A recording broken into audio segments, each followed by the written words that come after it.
Good morning. It's 10 o'clock and we're going to start the meeting for the Planning and Economic Development Advisory Committee. We're going to start with call for our acknowledgement. We begin this gathering by acknowledging and celebrating these traditional lands as a gathering place for the First Peoples and their ancestors who are entrusted to care for Mother Earth since time immemorial. We do so respecting both the land and the Indigenous peoples who continue to walk with us through the world. Today, the county is committed to working with Indigenous peoples and all residents to pursue a united path of reconciliation. Now, can I have a mover and a seconder for adoption of the agenda? The agenda for June the 5th, 2025, meeting of the Planning and Economic Development Advisory Committee be adopted. Fran moves, Mike seconds. Any additions, changes? All those in favor? Carried. Is there any disclosure of pecuniary interest in the general nature thereof? Seeing none, so noted. Now the adoption of the minutes. I'll need a mover and a seconder for the minutes of the meeting of March 27th, that the minutes of the Planning and Economic Development Advisory Committee meeting held March 27th be adopted. Fred moves and Ron seconds. Any corrections or additions? Seeing none, all those in favor? Carried.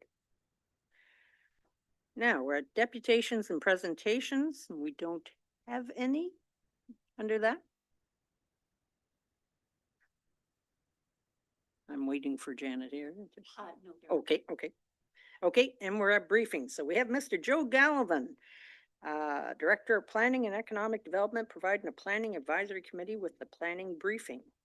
And we're looking forward to your presentation.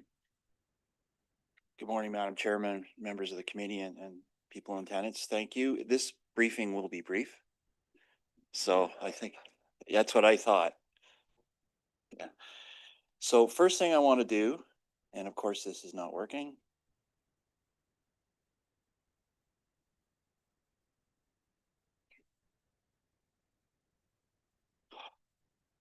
I was born in 1960. Okay, there we go. Okay. First thing I want to do is I want to welcome our summer interns in our department. Jenna, can you stand up, please? Jenna Norman. She's working with Richard and Debbie this summer through to August. Glad to have you here. And Alex Petraka is a planning student at Queens, and she's working with our team this summer.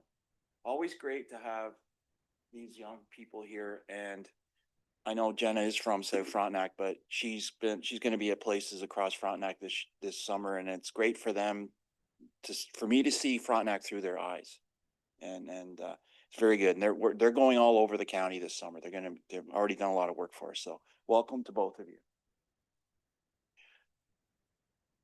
Just a couple of planning items. The community planning permit system project, which is to improve waterfront protection and speed approvals as well. That's moving ahead. It's on schedule. And again, that's for all 4 townships. We're leading it, but we're working with your township staff to eventually implement it. That won't happen until next year. But we just posted a survey, and I'll show you the page in a second. State of the waterfront. Dmitry Kryliovich is leading this project, and he contacted all the cottage associations, sent it to your township staff. We've got hundreds of responses so far. And then communal servicing. So we're working with the townships to eventually update your official plans to make it very clear where your community supports new development on communal services, what type of development, what scale. And as part of that, we're holding 2 public information sessions. We've held one already, and the sessions are led by Sonia, and we have a representative from Nuterra, the technology company, and he came in Central on May 8th, and we found it very helpful because citizens saw a really good explanation of how these systems work and how well they work. And we will be up in North Frontenac tomorrow afternoon for another public session. These aren't public meetings. They're to start to help people understand what these are, because even though regionally we've been working on this project for 8 years, there's still a lot of questions about what they do. So that's just an image of the webpage for the permit system, and the survey only takes a couple of minutes. So, but we're really pleased that we've got a lot of responses so far. So Frontenac's official plan, it was formally adopted by the township at the end of last month. So the township adopts the plan, and you, county council, or approval authority, and actually you, the committee, this plan will come to you before it comes to county council for your review and your endorsement. And that may happen in July. It won't happen in July. Okay, so September, maybe. Do you want to say something, please? Yeah, thank you through you, Madam Chair. Yeah, there is still quite a bit of work to do. We did not get the chance to provide our comments on the very final version, and township staff were aware of this. So it's just going to take our review process a little bit longer. And I'm just very leery of promising July because we're already in June. And because it's such a large document, when we do post it on your agenda, I'd like to be able to give it to you at least 2 weeks in advance. So that makes July a little bit unlikely because I still do need to check on some correspondence from a couple of agencies as well. So. Okay, thanks for the clarification. And Thank just keeping in mind, usually August, we don't have a meeting, I believe. So it'll be September at this rate. Okay. It is a very large document. We have reviewed it, but Sonia is correct. We have had comments from a number of agencies that for some reason didn't provide comments to the township or provide all their comments, such as the Ministry of the Environment. So we'll work with township staff on that and keep it moving forward. Provincial legislation, Bill 17 is called the Building Faster and Smarter Act. It has a number of proposed changes to development charges, when you can apply development charges, changes to the building code. I want to thank Alex, our intern, she spent some time going through this and looking at it in detail. Just for, oh, by the way, when you look at that image, it says first reading was given. Well, this bill is moving very fast. Third reading was given on Tuesday, and the expectation is that it will get royal assent tomorrow. It'll be in effect by the end of tomorrow. So just a couple things that may affect, and I say may because the devil will be in the details, the regulations, but some things that may affect us. Streamlining official plans. They're talking about standardizing plans, but there's no detail about what that means. Do we all have the same land uses? I honestly don't know, but that could affect us. This one I do have a concern with. The next one, study requirements and certified professionals. Again, we won't know until the regulations come out, but they're looking at allowing professionals such as engineers and planners to be able to submit studies and be accepted immediately. What does that mean? That means that, and I'll give you an example. When we're doing a plan of subdivision, one of the key issues is water. And so the developer hires a hydrogeologic engineer, and they do their tests and they submit their work. And it's always reviewed by our peer review engineer. And usually we find some questions or issues with the outcomes, and they go back and forth, and they may have to do more drilling, whatever. What I hope doesn't happen is that they just are able to walk into a municipal office and say, your official plan says we have to do a hydrogeologic study. Here it is. I'm a professional engineer. That was on the table 30 years ago with a different government. And I hope I'm wrong, because that is going to be a challenge. And then the other issue is minor variances. And again, we don't know what's going to say, but potentially they'll say, if your variance is a certain percentage, less than 10%, you don't need to go through the process. They talk about, and it's kind of not showing there, specified lands, and we're guessing that may be for urban areas. But again, we'll wait for the details, and we'll keep you informed on this. In terms of economic development, just a couple events that have been held recently at Myers Cave Resort on May 14th. Thank you very much. 33 people attended, and just this week on Wolf Island, there was a familiarization tour. Different organizations from the region attended. I'm going to pass this over to Debbie here in a moment, and she can talk to you a little bit more about them, because there's some images here that I'd like her to paint the picture for you. Are you coming back? Cause I have Yes, 3 or 4 yes. questions.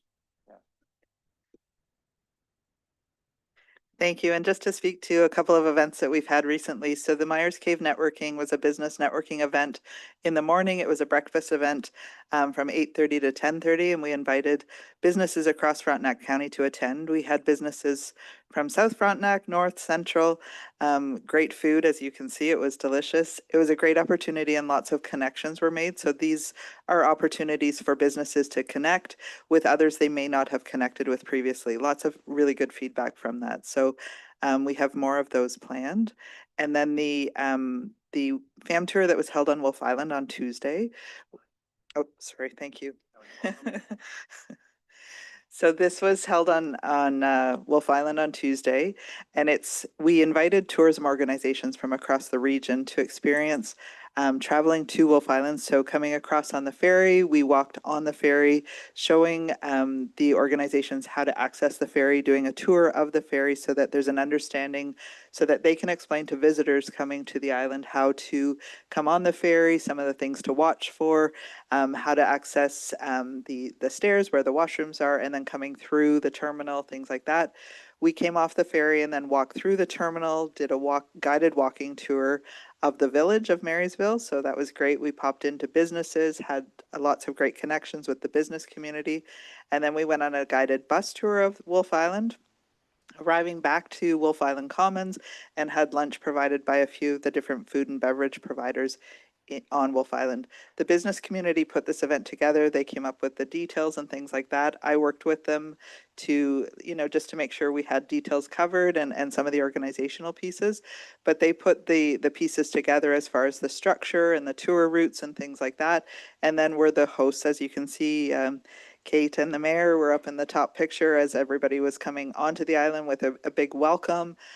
We had a photographer there as well, and then just some of the different businesses and that we visited on the island. So there was 32 different people on the tour, and then at the end, the lunch, the businesses came back to the hotel, and we had lunch out on the patio with a variety of offerings from the hotel, from Lured Bake Shop, and from the Whip.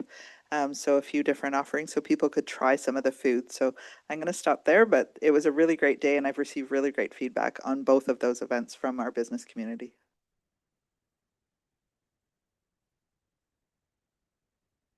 Thank you, Debbie. Very successful, 2 very successful days. Just a couple more things on economic development. So Debbie and Ann Pritchard for Frontenac Business Services, they're out on the road almost monthly going to see businesses. That will be continuing to happen all across Frontenac. And Richard and Debbie continue to work with our RTOs to promote what we're doing here. Richard and Debbie just finished their annual reports and you've given them out to everybody? Yeah. Okay, thank you. So, thank you. So they're going to be delivered to all the townships if they haven't been already. Open farms, so it's been finalized. It'll be the weekend of September 5th, 6th, and 7th.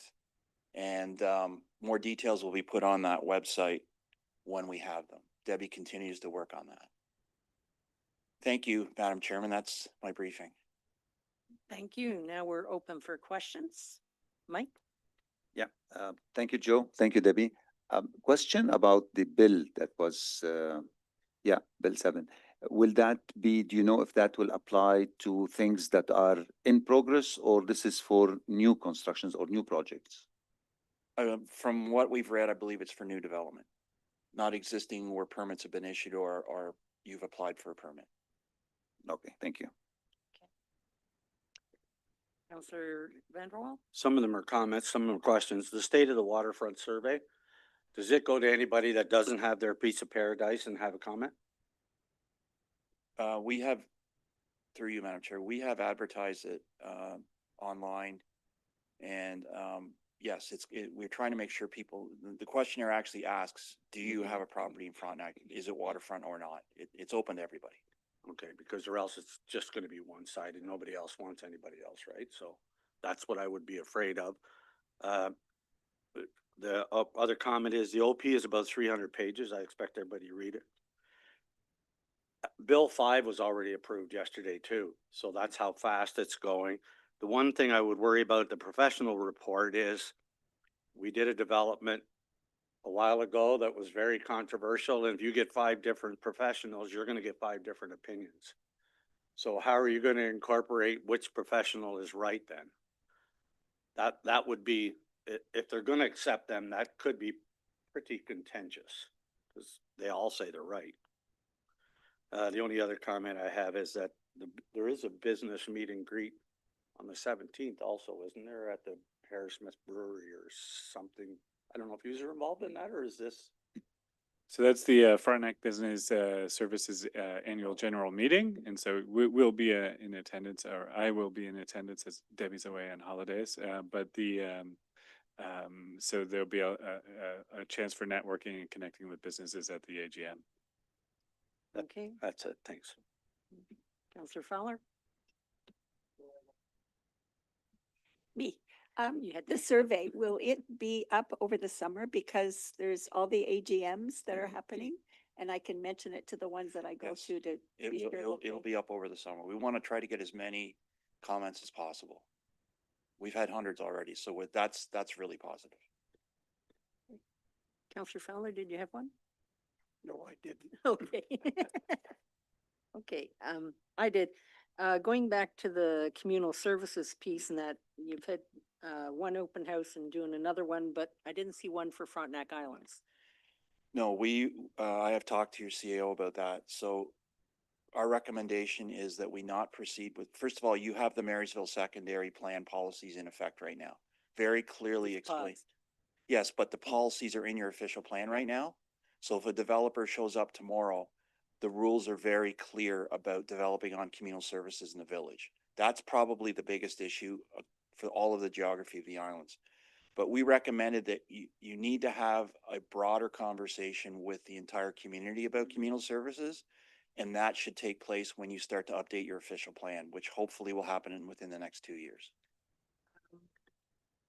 I'm of a more urgent opinion to get as much information out to the community in that, because even today I was dealing with a email from a septic company that if they don't keep their priority boarding, they won't be coming to the island. So I look at it not just from a developer's perspective, I look at it from the community perspective.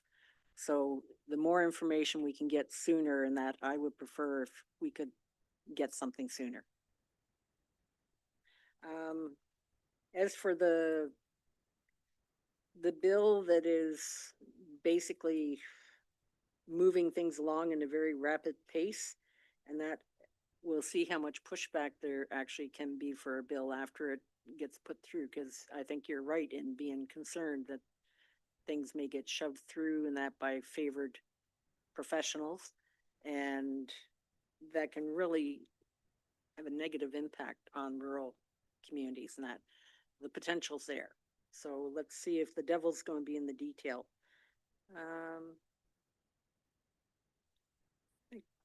That's about it that you can answer in that, because some of it is really provincial stuff in that regarding those bills that we don't have enough information on. But thank you.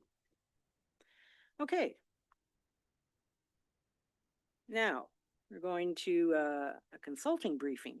Mr. Richard Allen will introduce Bonnie Ruddick of the Regional Tourism 9 of the Southeast, and Nicole Whitting of Regional Tourism 11, which is Ontario Highlands. And they'll provide the committee with a briefing and presentation on investing in community through tourism and why the municipal accommodation tax matters in rural municipalities. Thank you very much. Thank you, and just if you'll permit, this will be a less brief briefing than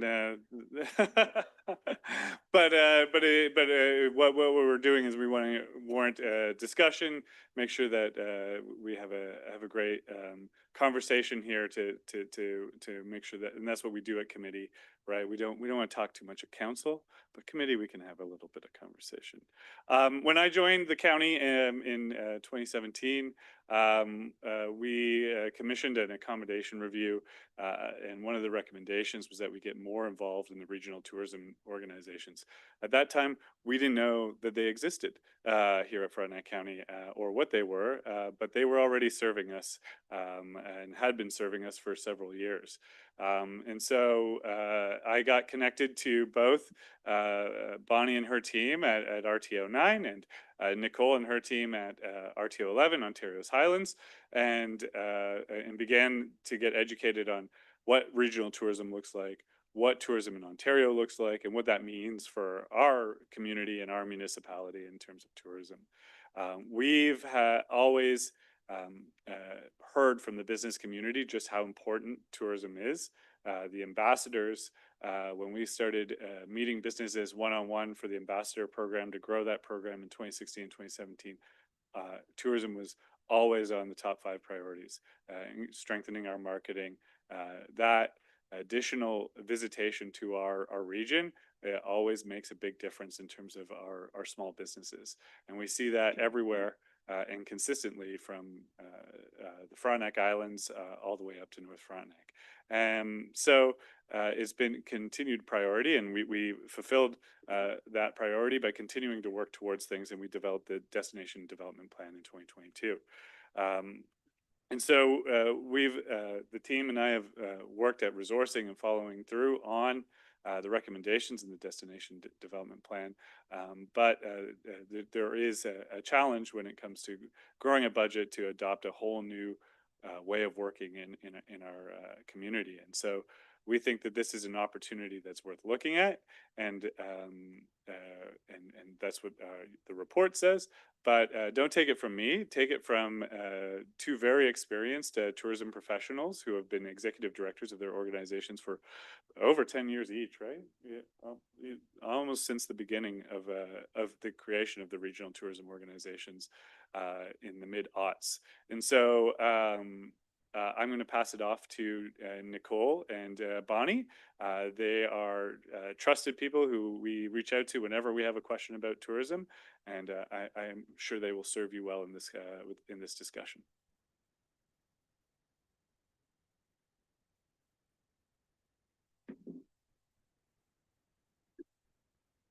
Madam Chair, committee members, good morning. We are great.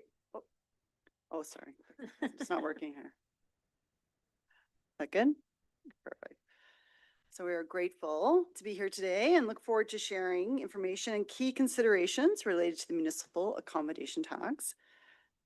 Richard captured much of the nuts and bolts of this topic in his report. So our goal is to offer further context around the opportunity.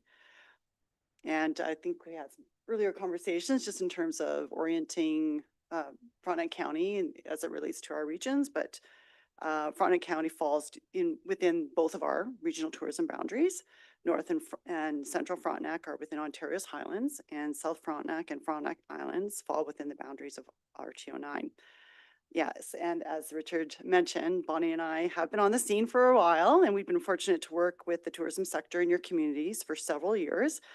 And we also hold a broader perspective of what is happening as it relates to tourism in our respective regions, within the province, as well as nationally.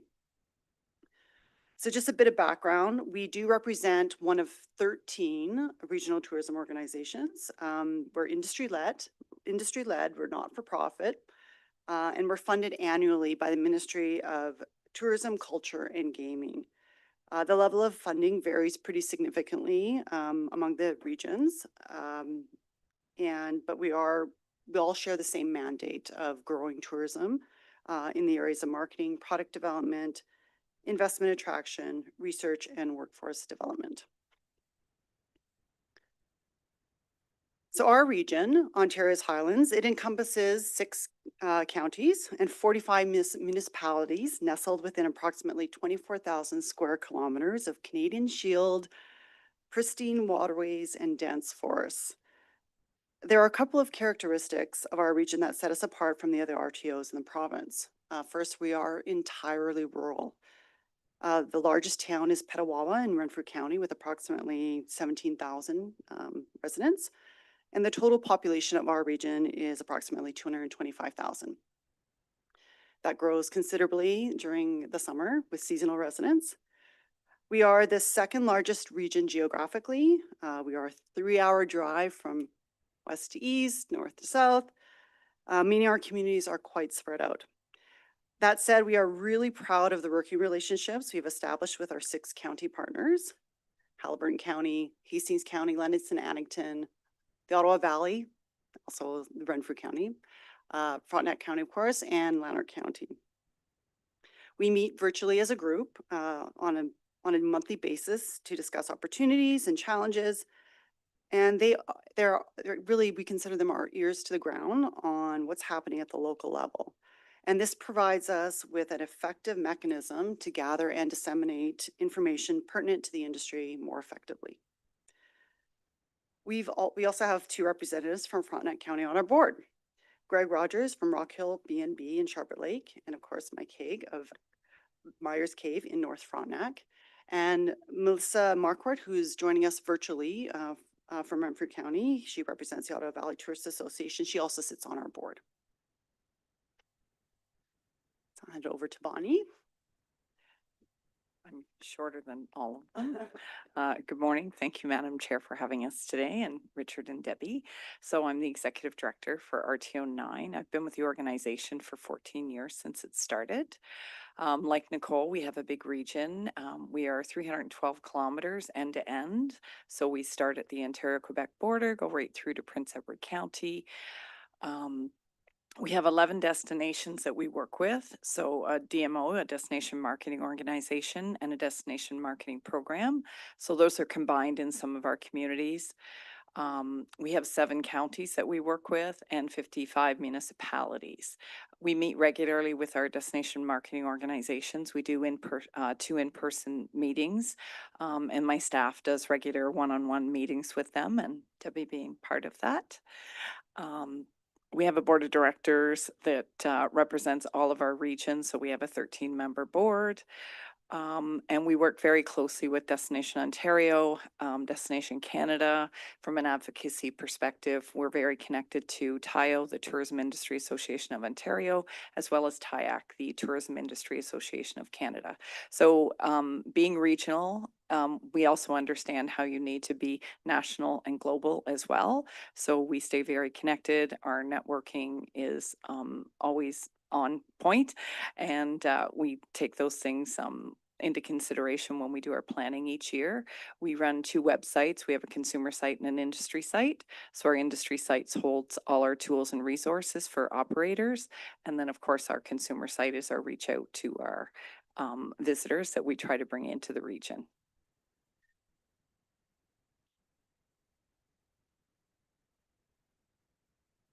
So rural tourism. Setting aside the influence of Kingston, we can all agree that the tourism experience in Frontenac County is essentially rural.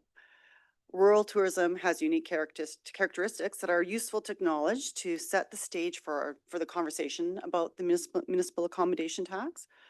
First is the value of tourism.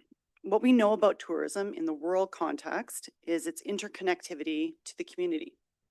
Visitors to rural areas are not coming to experience a major attraction. They're coming to experience our way of life. What this means for rural municipalities is when you're making an investment in attracting visitors, you're also improving the quality of life for your community and vice versa.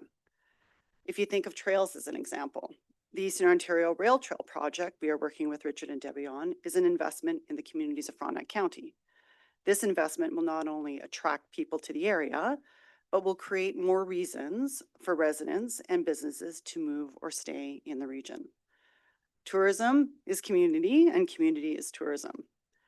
As a side note, it's hard to miss the overlap of your strategic priorities at the county and the destination development plan within the bullets contained in Richard's report.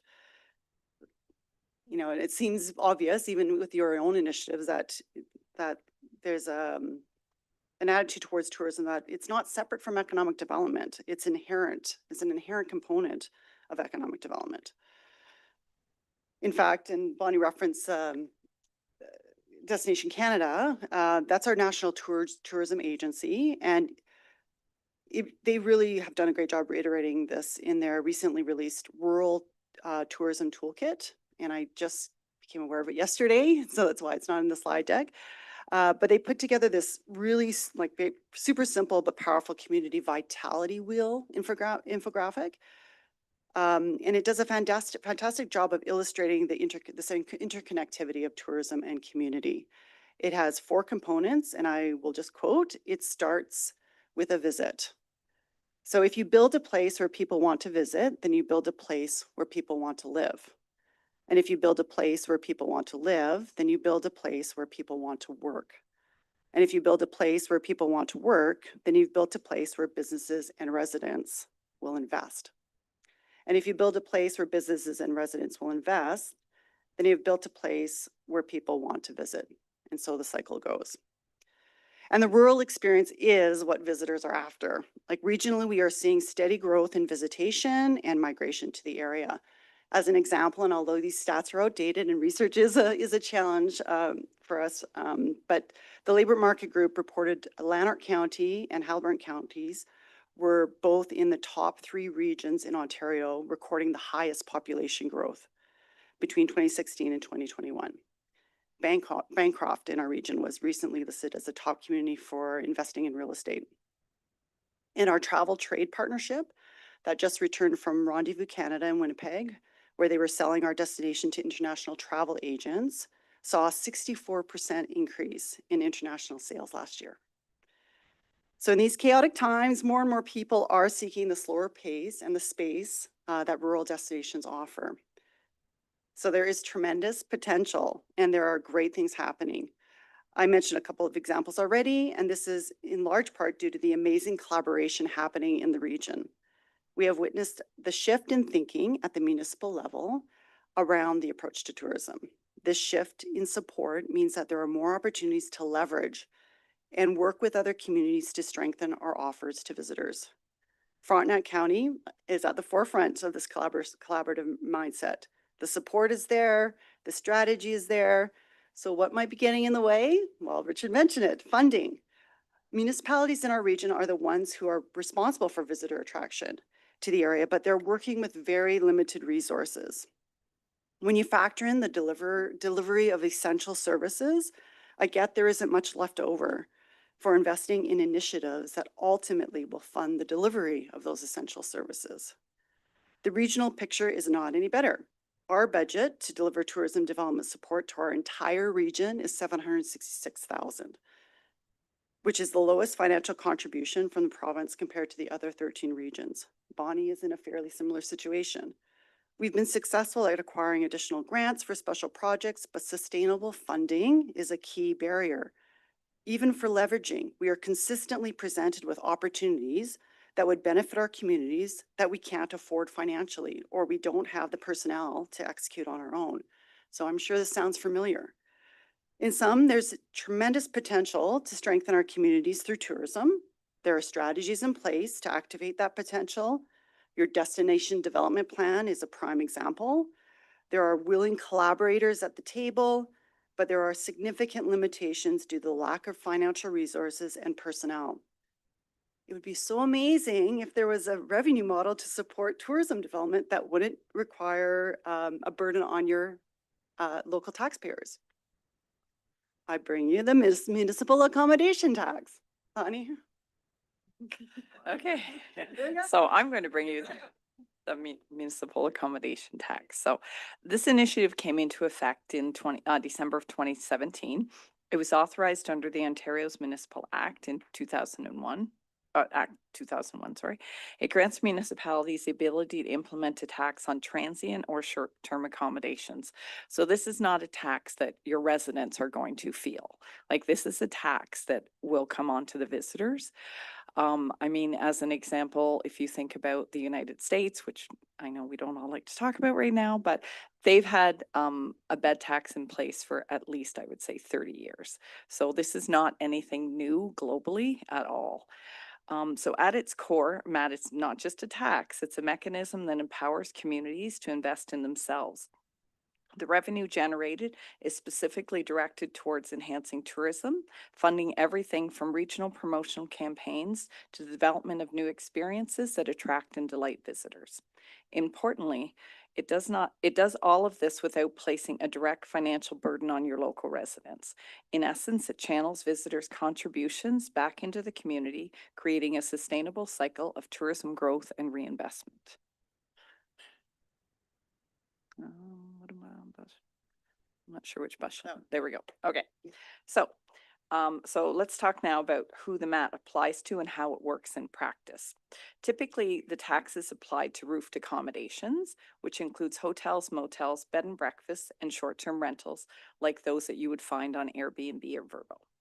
While municipalities can choose to apply the tax to non-roofed accommodations, such as campsites or yurts, this is relatively uncommon. There are a few important exemptions. One is long-term stays, so any accommodation rented for over 30 consecutive days is exempt. Another key exemption is student housing, such as dormitories or colleges or universities. The MAT rate itself is set locally, but across Ontario, most municipalities have settled into the 4 to 6% range. 4% is the most common and generally well accepted by both operators and your guests. So how's it collected and how is the money used? Collection is handled at the source. Accommodation providers charge the tax directly to guests and then remit the funds to the municipality, or in some cases, a third party that's designated to manage the process. The municipality decides how often this remittance takes place and outlines the necessary reporting requirements. Once collected, the revenue is split, so at least 50% after administrative costs must go directly to an eligible tourism organization. This organization must have a formal tourism mandate and must use its shares of the funds on marketing, promotion, tourism development that will benefit the local area. The remaining portion is retained by the municipality and can be used for local priorities, whether it's infrastructure, public amenities, or additional tourism initiatives. It provides both the flexibility and structure, ensuring funds are responsibly reinvested where they'll make the most impact.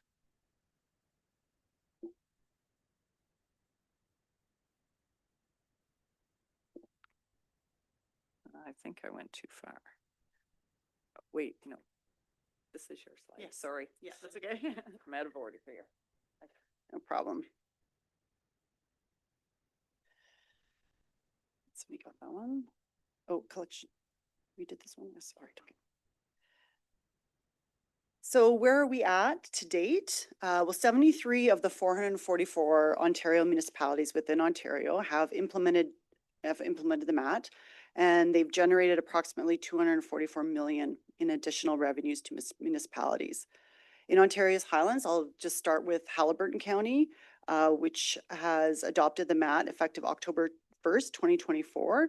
I would say that this example is probably the most similar to Frontenac County.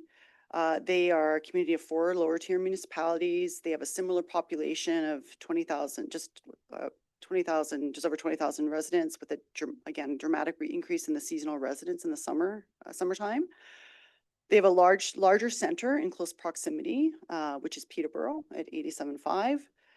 They have and what's the approach that they took is that they established a municipal services corporation to act as their tourism entity on behalf of the 4 municipalities.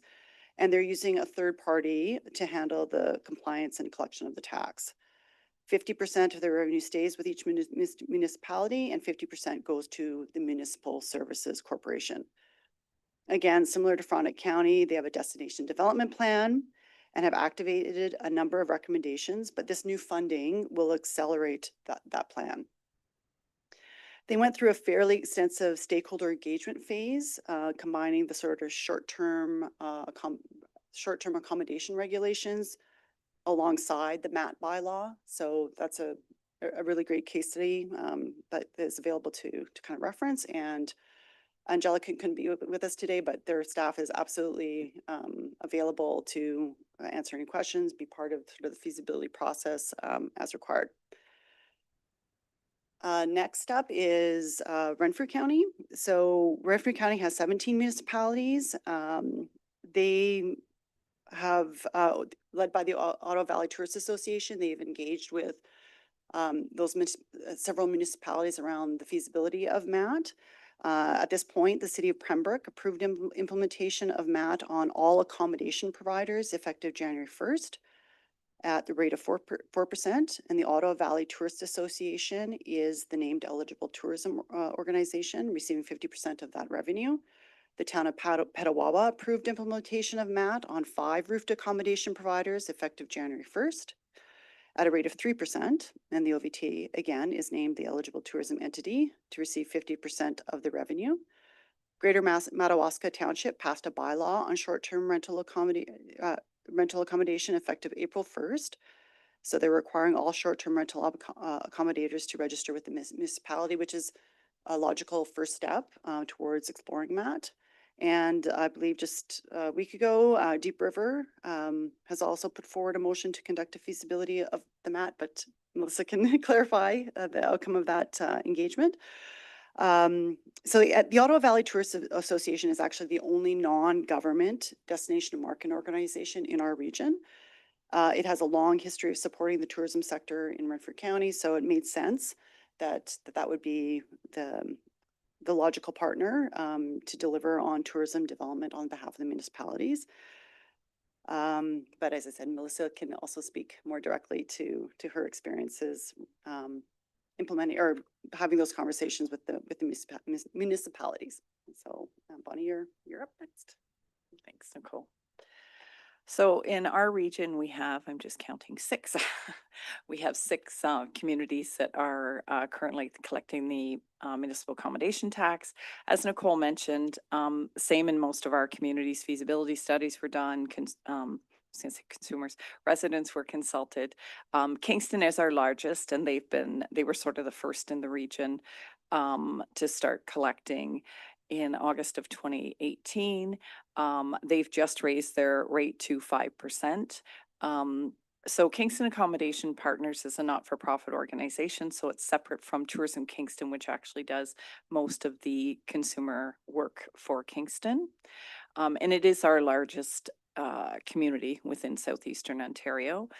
Prince Edward County started theirs in February of 2021, and they have a DMMO in place, a Destination Marketing Management Organization. So they've just sort of reestablished that in the past, I think, 1.5 to 2 years. And then Brockville implemented a MAT tax in May of 2018, and that again is ran through the municipality, but it's also managed by the municipality. So the Brockville Tourism is managed through the city of Brockville. Gananoque implemented a MAT in December of 2019, and they have a separate organization called the Thousand Islands Accommodation Partners. So they work very closely with the town of Gananoque as through the visitor services. They're all in the same building. So just to kind of keep things aligned as far as tourism services go. Bay of Quinte did theirs in 2019. And again, they work very closely with the city, but they also do regional marketing for residents as well. And then Cornwall implemented their MAT tax in April of 2018, and it's ran through Cornwall Tourism, which is part of the municipality as well. So it's a bit of a variety of the way the MATs have been set up across our region. As you can see, some of them have been going since 2018, so we're talking 7 years, very successful. Kingston, being our largest community, actually collects more in the MAT than we receive from the government as an organization. And staff varies. I mean, Kingston has 17 staff members operating out of Tourism Kingston, and Prince Edward County right now has 2. So it just really depends on the level of funding and, you know, what the initiatives are.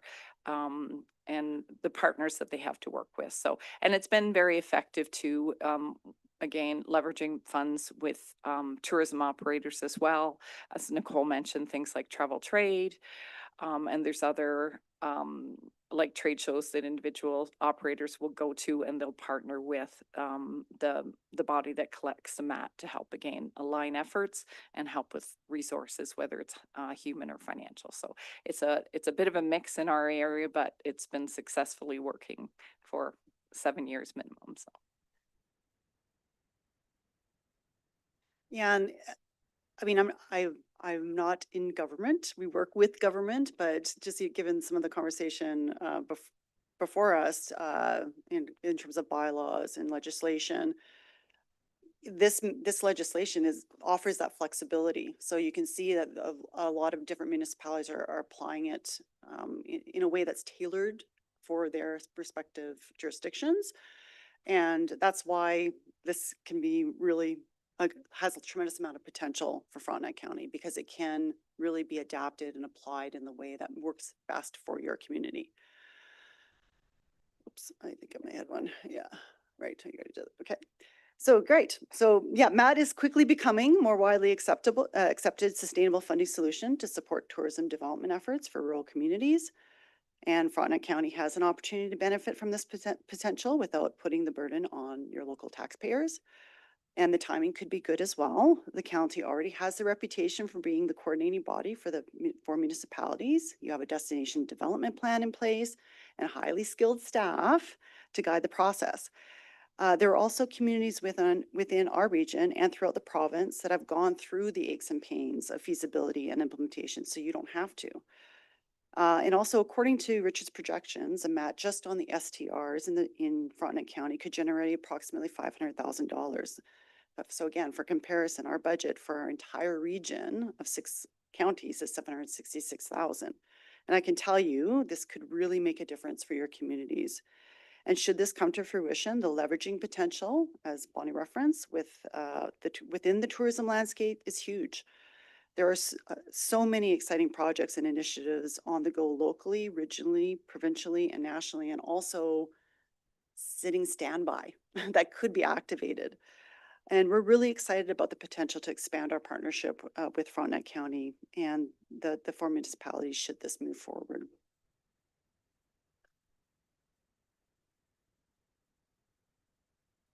So in terms of implementation, as you can see, there's really no need to reinvent the wheel. Municipalities across Ontario have already laid a cleared path, many of which we can learn from and adapt to suit the unique context of Frontenac County. One of the most valuable allies in this process is the Tourism Industry Association of Ontario, or TIO. They have their finger on the pulse of MAT activity across the province and can provide timely advice, templates, and support. Equally important is community engagement. Securing early support for respected local figures, such as well-known accommodation providers, and a vocal supportive resident can make a big difference in shaping public perception and building momentum. And of course, we must prepare to meet concerns head on. Most objections to MAT arise from the misunderstanding, either about who it affects or how the revenue is used. With clear, transparent communication, we can shift the narrative from just another tax to a strategic tool for community investment and tourism success.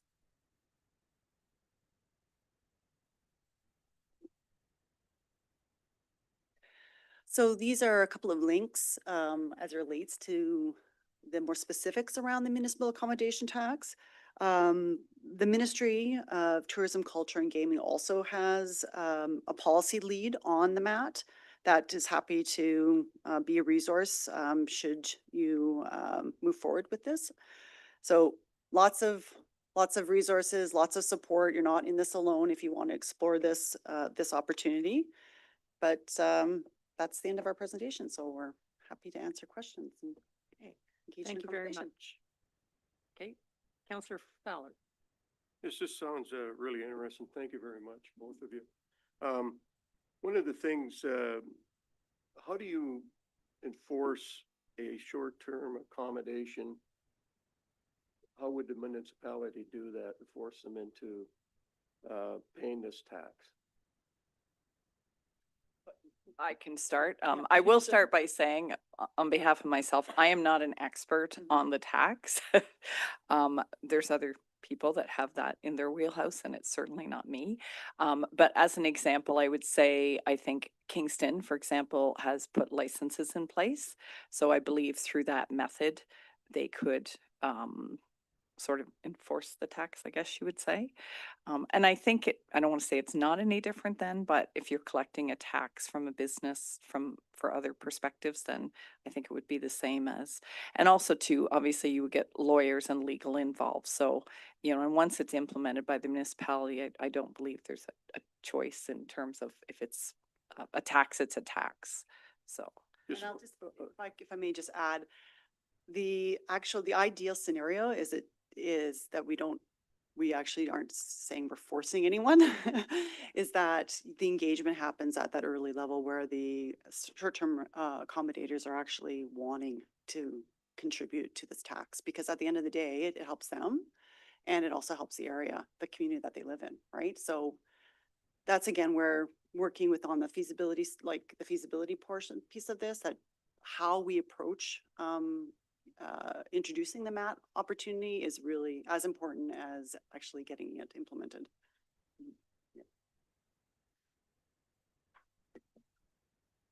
I have a couple comments. I know that you said that one of the roadblocks or challenges is funding.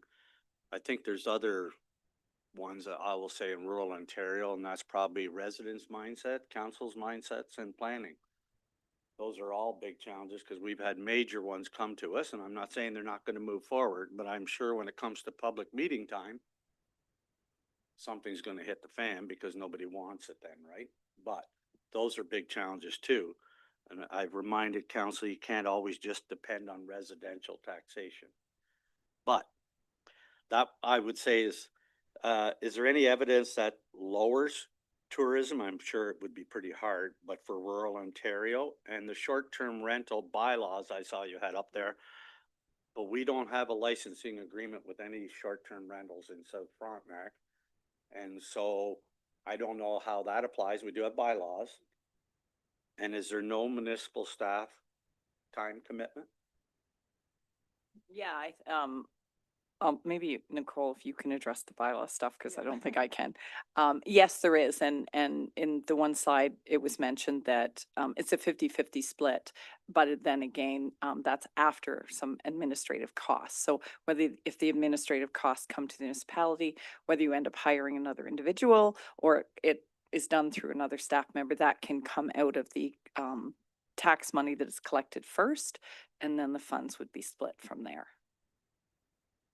Right, and the 50-50, that is also, like, that's the minimum, or not the minimum, but it's like, it's a benchmark. So we have some jurisdictions that actually give 100% to the tourism entity because they see the value of this investment.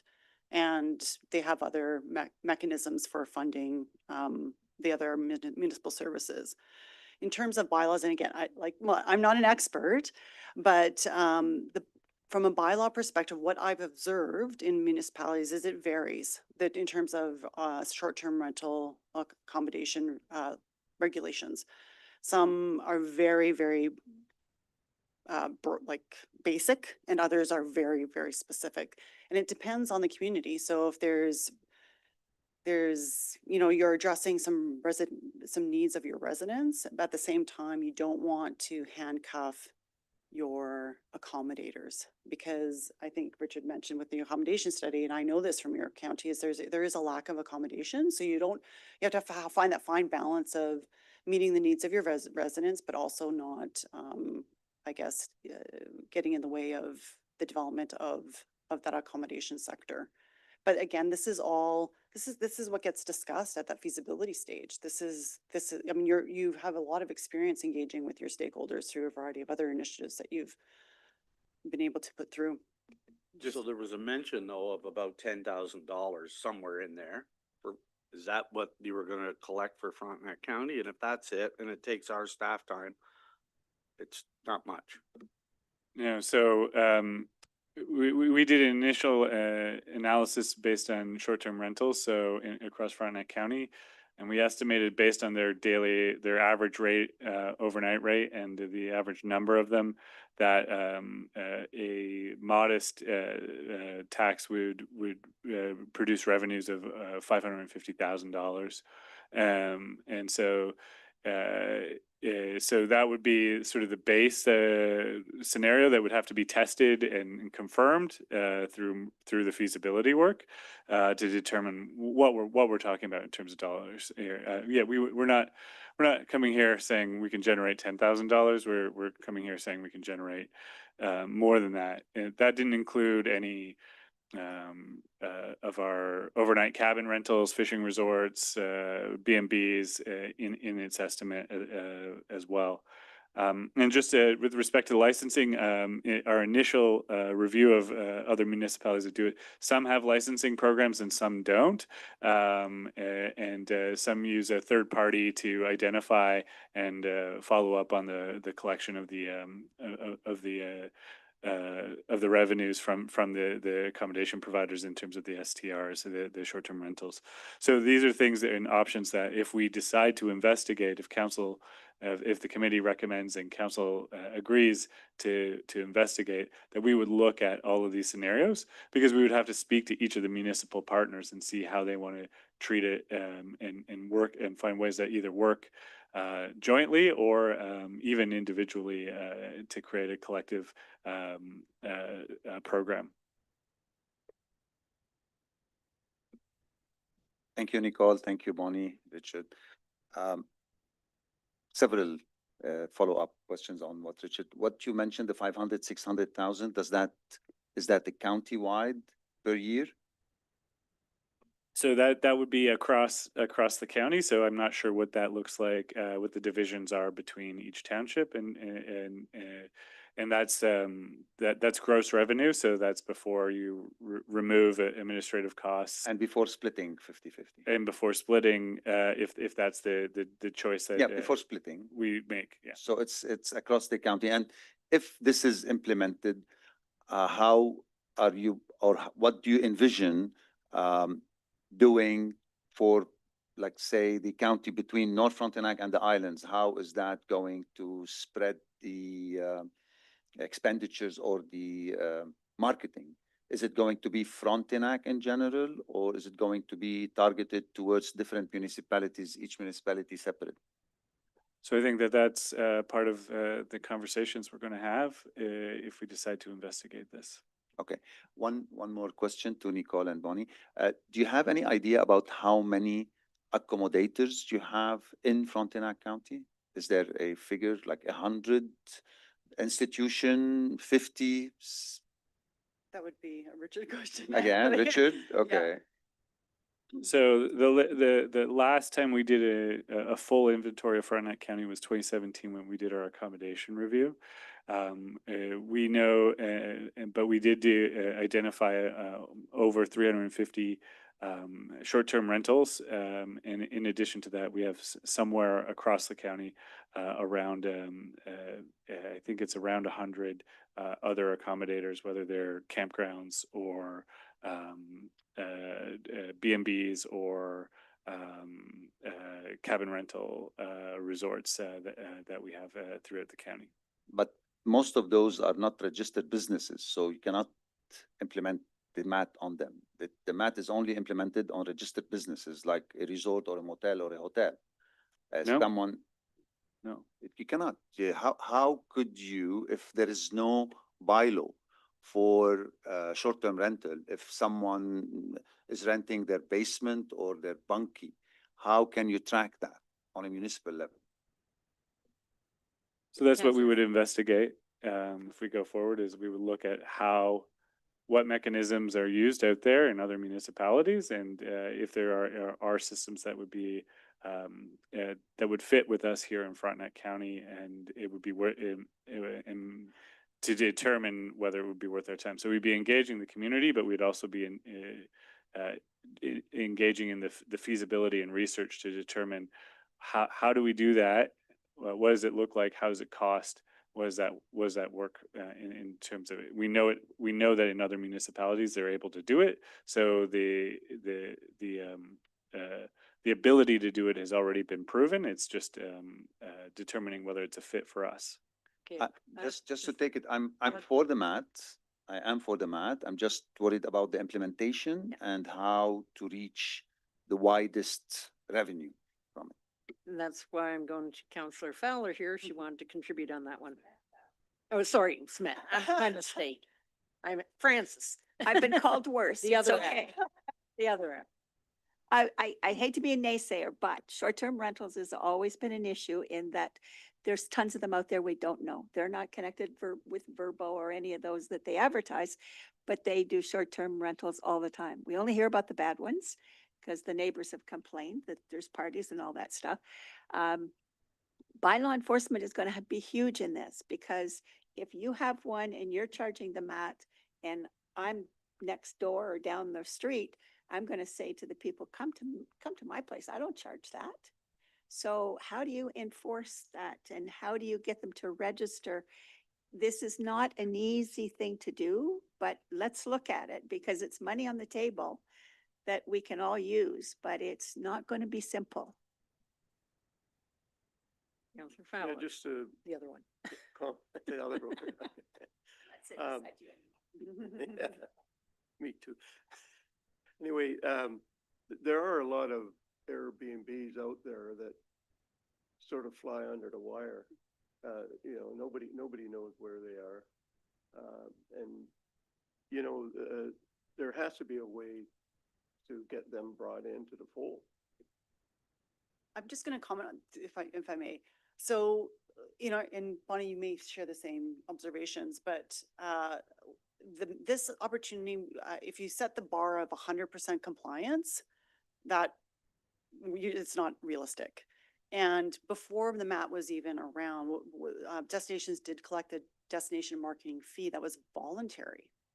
So it was okay if some people didn't want to contribute, and it still was a significant funding mechanism to warrant the work, the administrative burden to collect. So yeah, you'll find in the feasibility process that will become less of a concern. And the reality is you have the majority of your accommodators, I would argue, are the ones that are visible. They want to be visible, and they would very much welcome an opportunity to see more investment in the region so that they can continue to have a sustainable business.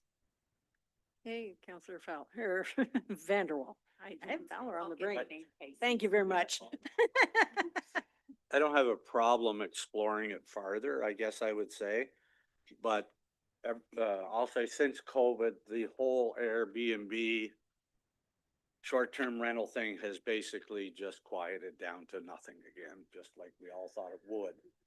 And when we explored it in South Frontenac of a licensing and a third party, it was way more expensive than anything we were going to generate, plus staff time to help out with all of those things. So, I mean, if it's simple and you get money, it usually isn't then. It's going to be more complicated than just saying, okay, we're going to put it in and here's your share of 100,000. So I guess we need to explore farther than just to say no, but I'm a little bit more cautious to say that it's going to be that simple and work and have everybody, well, you're not going to get everybody, but most businesses buy into it if they're already under the radar and don't want to be identified that way. Okay, I'm gonna get my 2 cents in because I've actually been looking at this for a couple of years. And I think as the mayor of Thunder Bay said to me, everybody should be in on this. And what they do in Thunder Bay is their municipal share gets put into a kitty for when the grants come by and says, we have to have a cost mechanism for sharing this. It doesn't affect their budget. They have a reserve set aside from that so they can take better advantage of a lot of provincial and federal grants. It seemed like very, very good no-brainer in that. And honestly, in that from Frontenac Island perspective, in that we have lots of short-term rentals and lodges set up and other things of that nature. And yet it seems only the residences are getting hit with the taxes. And that's, so I look at this, that you've laid it out in that to get it doesn't have to have a feasibility study at the township level. It needs to have the feasibility of making sure that people understand what it's about and that, but the short-term rental bylaws should be in place. And what I've seen is they usually have teeth behind it. They give you the 6 months or so to get yourself registered in. Then after the fact, if you haven't gotten registered in, then there's a penalty and the person that is, having their quiet cottage being disturbed by the short-term rental next door will rat you out and you will get the fine. So it's in your best interest in that. But as for the benefit of that piece and that, I look at it with the short-term rental registry, then our volunteer firefighters can go and inspect those places to make sure they have the carbon monoxide and smoke detectors. I do not want to be the mayor of a community that has a bunch of high school students that rented it out and next thing you know, we have a fire and a disaster going on. So I see that the value of the short-term rental and that in itself with its licensing and problems if they're dealt with effectively, and that 3 strikes and you're out and you don't get to reapply for another couple of years, because there are a lot of absentee landlords. It's not just the little person doing this anymore. There's big money behind it. So with that, then the accommodation tax makes perfect sense to go on top of it.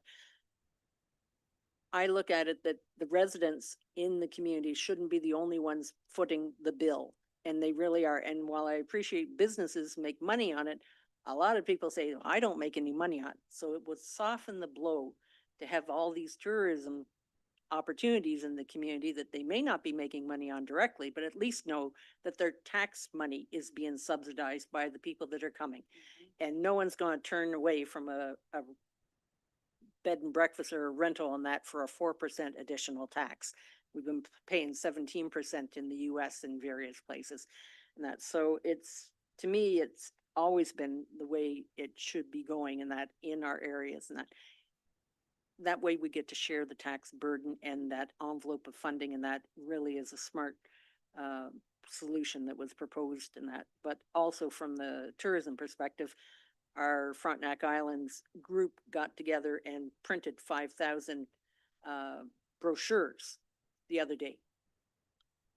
All of us kicked in $100, $200, whatever, and that they should have better support. And that's exactly how we can do it. So I look forward to this. And quite frankly, I was planning on having a town hall on proposed alternative taxes and that, because I don't believe the resident should always be the back of every increase.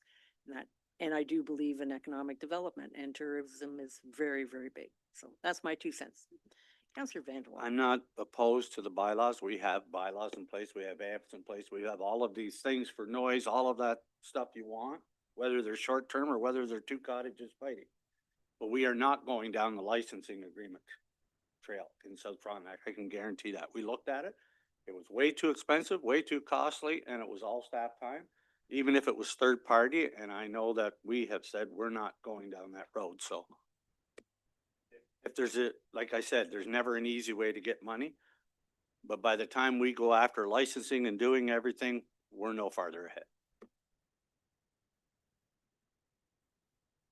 Any other comments? All right. Thank you very much for this excellent presentation, and I will be in contact. Thank you. Thank you. Now we're at Planning and Economic Development Municipal Accommodation Feasibility, and I'm going to be looking for a mover and a seconder for this to get it on the table. Councillor Smith, I'm going to say Francis. I'm trying to get to the last name each time. Leona has her hand up. Seconded. Thank you very much. Okay, would you like to read it or want me to read it? Okay. Be it resolved that the Planning and Economic Development Committee receive for information report 2025-051 Planning and Economic Development Advisory Committee Municipal Accommodation Tax Feasibility. And further, that County Council direct staff to explore the feasibility of a municipal accommodation tax in Frontenac County. And further, that up to $6,000 be allocated from the Community Development Reserve to assist with facilitation and engagement costs for the feasibility review. Now, discussion. Nobody? Okay. All those in favor? I see 4 or 5. 1, 2, 3, 4. Okay. Those opposed? Carried.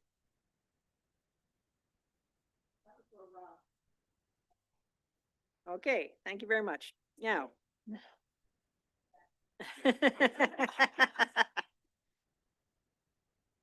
Order, please. Now we're at communications, and I see none listed. Other business? Does anybody have any other business to bring forward at this time? Seeing none. Our next meeting of the Planning and Economic Development Advisory Committee is scheduled for Thursday, July 24th, 2025 at 10 a.m. at the County Administration Building. Order, please. Okay, so adjournment. Would somebody like to move for an adjournment? Phil and Francis. I'm gonna stay with the first names and I'm fine. All those in favor? Carried, and we are adjourned at 11:09. Thank you very much.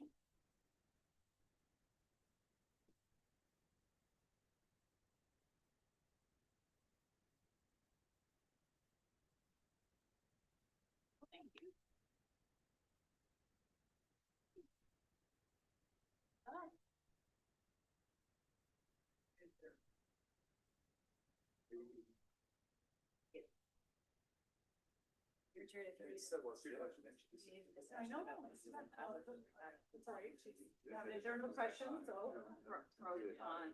We're gonna need to leave. Really good. Let's hope so. You want to see those theaters? That is those houses. Bigger chances you get. Yeah, it's all, the finalists are done. So, yes, you know, Yeah. Really, what we're just trying to do. Probably. Not enough money. Yeah, probably. Right, so we kind of do. Right. It's kind of like the template, yeah. Yeah. Right, like we're doing the template collectively and then they each get to take it on. Thanks, Alan. Yes.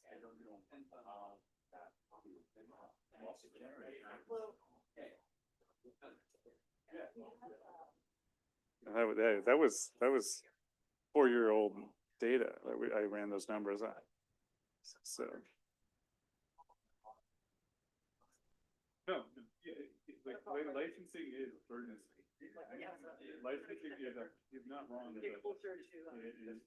But I was just saying, Sonia. Yeah, yeah. Decidedly, right, like it doesn't include, you don't have licensing. What, Greater Madawaska, they say, we have to register for municipality, what does that mean? Yeah, that was from. Probably not a licensing program, it's probably like, yeah, you need to fill out a form, so that we know where it is. They're mechanisms.